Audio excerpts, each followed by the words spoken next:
আসসালামু আলাইকুম রহমতুল্লাহি অবরকাতুহু। সম্মানিত দর্শক, আজকে যে বিষয়টি নিয়ে আলোচনা করব এটা কিছুটা পুরনো। প্রায় প্রতিদিনই আমাদের রাজনীতিতে অসম্ভব সব কথাবার্তা হচ্ছে এবং রাজনীতির মধ্যে যে সকল ঘটনা প্রকাশ্যে দেখা যাচ্ছে এবং পর্দার আড়ালে এত সব নিত্য নতুন ঘটনা ঘটছে যা বলাও যাচ্ছে না, প্রকাশও করা যাচ্ছে না। প্রতিদিনই অসংখ্য অশনি সংকেত তৈরি হচ্ছে আমাদের জনজীবনে। যারা রাজনীতি নিয়ে খোঁজখবর রাখেন তারাও যেভাবে ভীত সন্ত্রস্ত, আর যারা রাজনীতির কখনোই যাকে বলা হয় সুযোগ সন্ধানী ছিলেন না, রাজনীতি নিয়ে মাথাও ঘামান না, কিন্তু আজকের এই পরিস্থিতিতে তারাই সবচেয়ে বেশি রাজনীতির বলির পাঠাতে পরিণত হয়েছেন।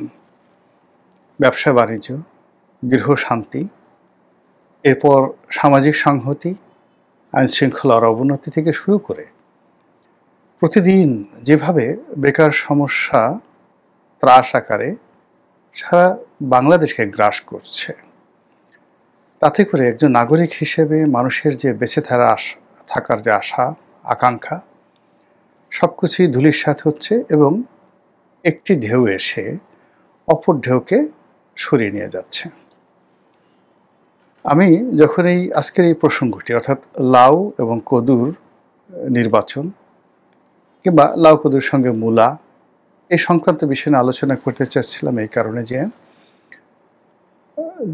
এনসিপির নেতা নাসিরউদ্দিন পাটোয়ারি তিনি একটি খুব গুরুত্বপূর্ণ কথা বলেছিলেন কয়েকদিন আগে, যে বাংলাদেশে যে নির্বাচন হচ্ছে সেটি লাউ কদুর নির্বাচন হবে, যে লাউ সেই কদু।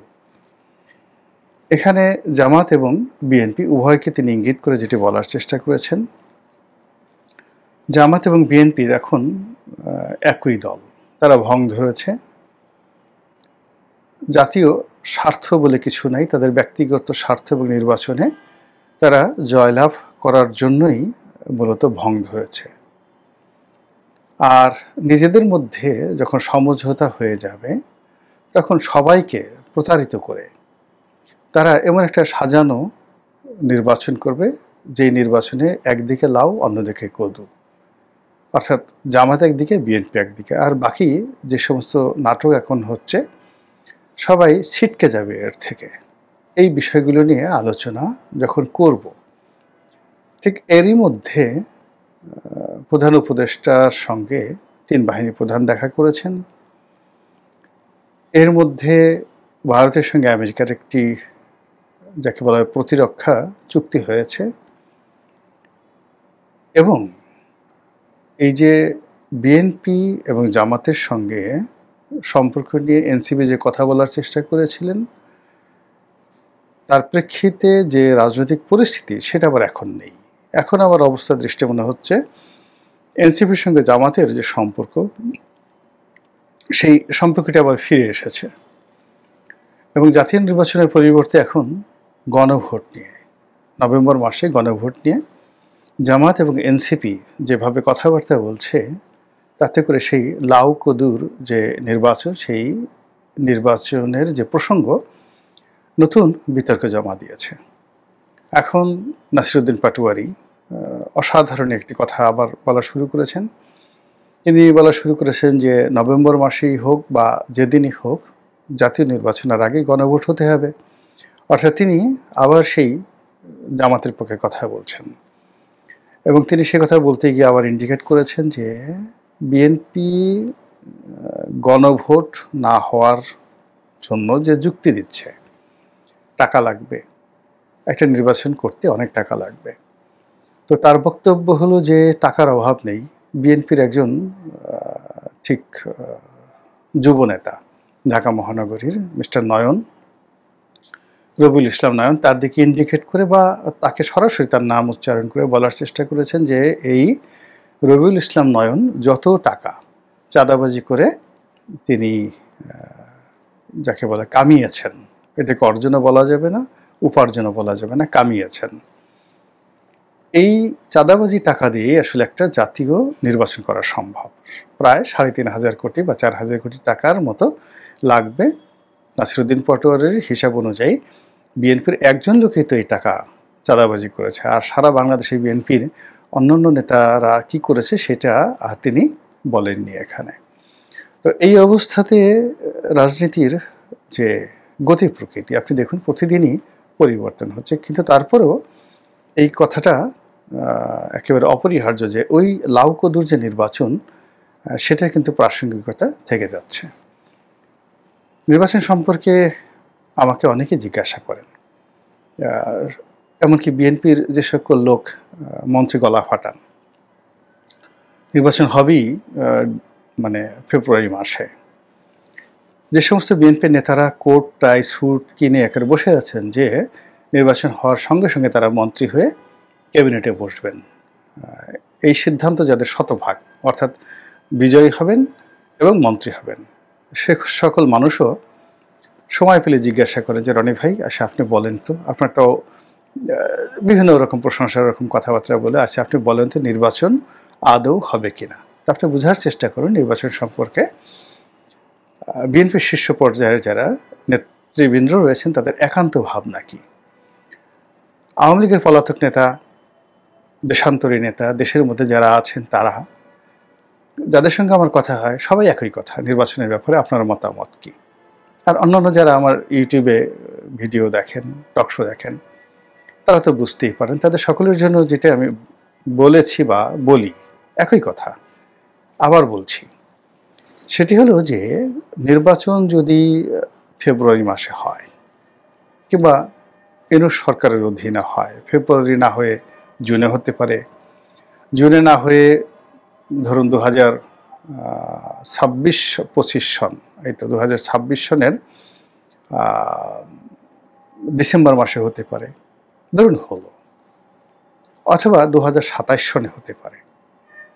কিন্তু ইউনূস সরকারের আন্ডারে যদি নির্বাচন হয়, দিন যত যাবে তত নির্বাচন হওয়ার যে প্রতিক্রিয়া এটা খারাপ হবে। অর্থাৎ আজকে যে আইনশৃঙ্খলার অবস্থা আছে, মানুষের মন মানসিকতার অবস্থা আছে, হিসাব করে দেখুন 6 মাস আগে এর সাথে ভালো ছিল, আর 6 মাস পরে অবস্থা খারাপ হয়েছে, আগামী 6 মাস পরে পরিস্থিতি আরও জঘন্য হবে। কাজেই ফেব্রুয়ারিতে নির্বাচন হলে এখনকার চাইতে পরিস্থিতি খারাপ হবে, জুনে হলে আরও খারাপ হবে, ডিসেম্বরে হলে আরও খারাপ হবে। ইট ডাজ মিন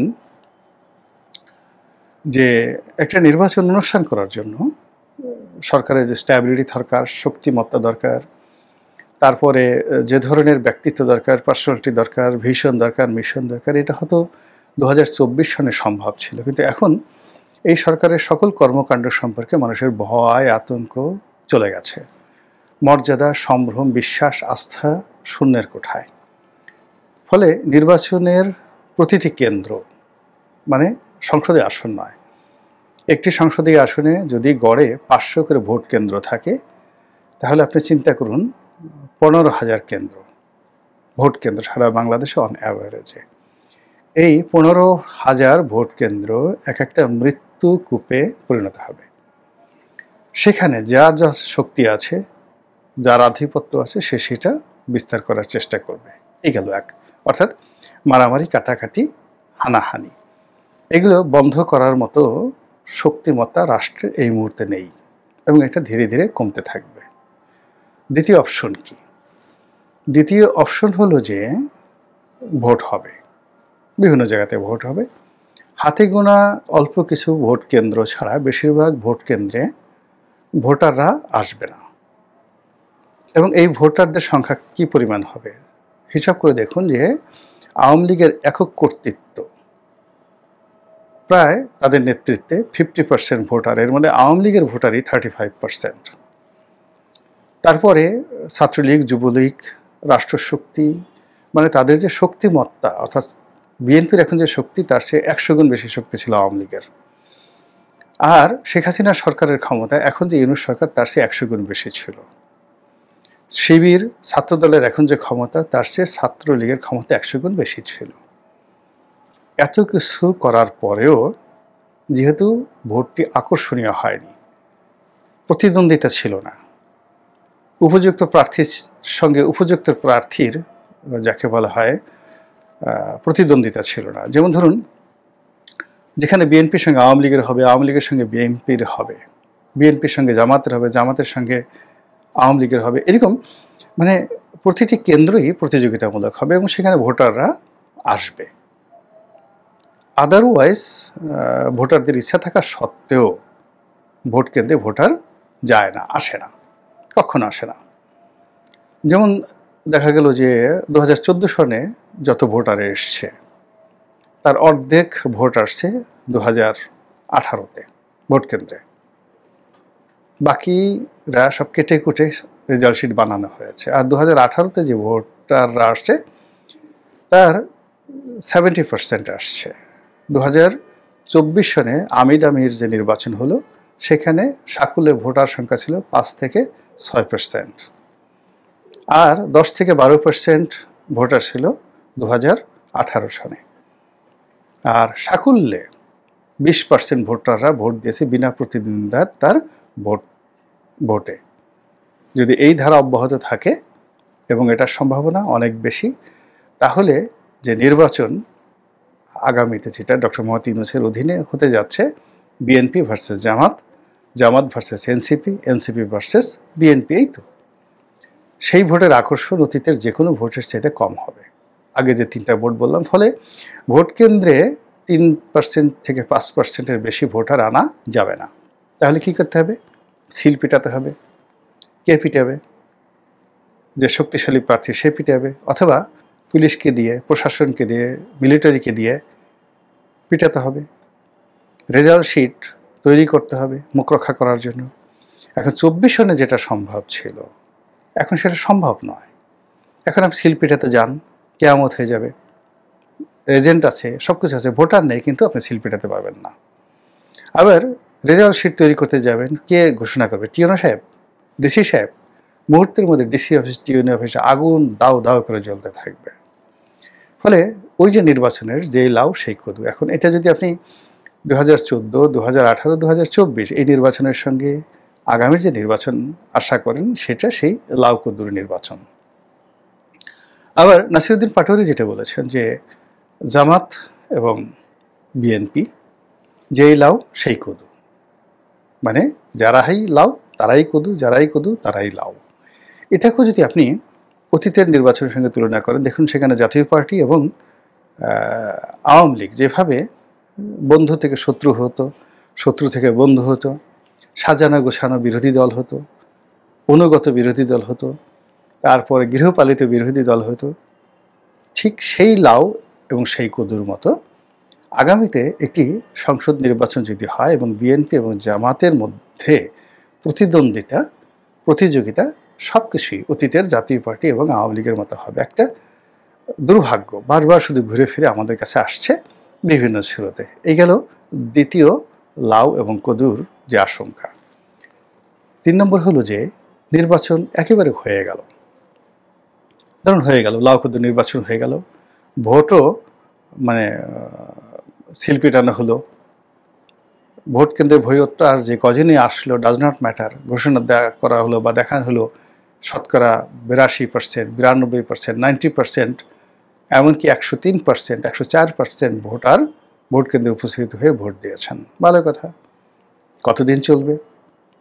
আমার আশঙ্কা লাউ কদুর নির্বাচন, লাউ কদুর প্রতিদ্বন্দ্বিতা সংক্রান্ত যে সরকার 6 মাস থেকে 1 বছরের বেশি টিকতে পারবে না। ফলে কি হলো? আজ পুরো রাজনীতি থেকে Awami League out, absolutely out, -1। আগামীতে যে রাজনৈতিক শক্তিটুকু এখনও টিকে আছে, এনসিপি নতুন রাজনৈতিক দল, জামাত, বিএনপি যে রাজনৈতিক দল যতটুকু টিকে আছে, এই রাজনৈতিক কালচারটাও চলে যাবে এবং তাদেরকেও পালাতে হবে। আওয়ামী লীগ নেতাদের কপালে যে দুর্ভোগ, জামাত এবং বিএনপি নেতা, এনসিপি নেতাদের কপালে একই লাউ কদুর সেই দুর্ভোগ আসবে। পুরো রাজনীতির অঙ্গন ফাঁকা হয়ে যাবে, রাজনীতির উচ্চারণ করার লোক থাকবে না, শুধু পালাও পালাও পালাও। আর তখন এই শূন্য মাঠে কে গোল দিবে, কারা গোল দিবে, কিভাবে দিবে, এবং সেটি আপনার আমার জন্য কতটা ভয়াবহ হবে সেটা চিন্তা করতে থাকুন। আর যদি চিন্তা করার ফলে আপনার যদি মনে হয় ইতিবাচক, তাহলে বলতে থাকুন সুবহানাল্লাহ, আলহামদুলিল্লাহ, আল্লাহু আকবার, লা ইলাহা ইল্লাল্লাহু, আল্লাহু আকবার, আল্লাহু